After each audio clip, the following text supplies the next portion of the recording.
जदि आपण मानकर एसबीआई अर्थात स्टेट बैंक ऑफ इंडिया रे अकाउंट रही तेबे जानि रखंतु एबे आपणको पई आसिकला बड़ खुशी खबर एणेकी आपणको सहजरे मिल पारिबो लोन ता छडा एबे आपणको ईएमआई मध्य कम देवाको पड़िबो एनै एसबीआई पक्षरु आउ एक नवा सूचना जारी हला तार वेबसाइट जुगे मध्य आसंतु संपूर्ण अपडेट जानिबा ता पूर्वरु वीडियो को लाइक करंतु सब्सक्राइब करनथिले एबे सब्सक्राइब करी पाखर थिबा घंटी चिन्ह को दबाइ दियंतु। देखंतु भारतीय रिजर्व बैंक अर्थात आरबीआई रेपो हार ह्रास करी देशर साधारण लोकंकु पुणी एक बड़ आश्वस्ति देछि।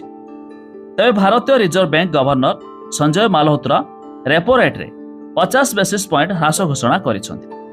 तबे एही ह्रास परे रेपो हार एबे 6% रु 5.5% को ह्रास पाइछि। तबे एही रेपो रेट ह्रास करिवार सबुठारु बड़ लाभ हेउछि एहार ऋण खर्च को आहुरी ह्रास करिबा अर्थात बैंक गुड़िक एबे गृह ऋण ऑटो ऋण व्यक्तिगत ऋण खुचुरा ऋण उपरे सुध हार ह्रास करिवे।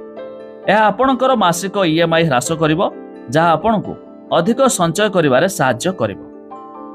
एबे जदि केही नूतन ऋण नेबाकू चाहुचंती तेबे तांकू मध्य यह कम सुध हार रे मिलिबो अर्थात यह शिक्षा ऋण हेउ किंबा कार ऋण एबे आपणको पूर्व अपेक्षा सस्ता हार रे एगुड़िक मध्य पाई पारिबे।